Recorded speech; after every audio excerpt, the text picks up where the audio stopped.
عايزه اقول لكم ان ما تمش فعليا الغاء حفله ترافيس سكوت. الحفله المفروض هتعمل في ميعاده اللي هو يوم 28 يوم الجمعه الجايه.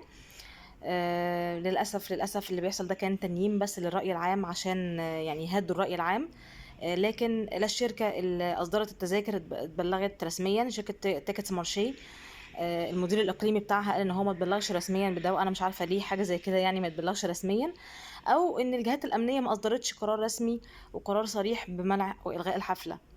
الغريبة بقى ان في اعلاميين طالعين يدافعوا عن الحفلة ويقولوا ازاي انتوا يعني منع الحفلة ده هيخلي صورة مصر وصورة المصريين هيبان انكم متخلفين قدام العالم. هنبان متخلفين قدام العالم علشان احنا عايزين نمنع حفل شيطاني ماسوني. يعني انا مش عارفة بجد اقول ايه، هل الاعلاميين دول مغيبين ولا هل هم تبع المنظومة، لان اصلا المنظومة الاعلامية في العالم كله بتتبع التنظيم ده. فانا بجد انا مش عارفة اقول ايه.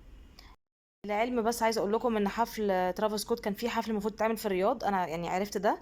كان في حفل المفروض تعمل في الرياض في 2023 وهم برضو لغوه على اخر لحظه. وشالوا البوسترز بتاعته وشالوا سحبوا التيكتس وكل حاجه. ما همهمش بقى لا شركه تسويق، ولا همهم مش عارفه ايه، ولا ما همهمش حاجه، لغوا الحفله. احنا مش قادرين نلغي الحفله. انا مش عارفه اقول ايه بجد. وترافيس سكوت منزل على صفحته واحنا هنتقابل اهو، خلاص قربنا نتقابل طبعا. وعلى فكره بيقول ايه ترافيس سكوت بقى كمان في التصريح اللي اعلنه، قال انا بجهز للحفله دي بقالي 5 سنين. بقى في واحد معقول ان هو بيجهز للحفله دي وللحدث ده بقاله 5 سنين؟ هما فعلا بيخططوا له من فتره.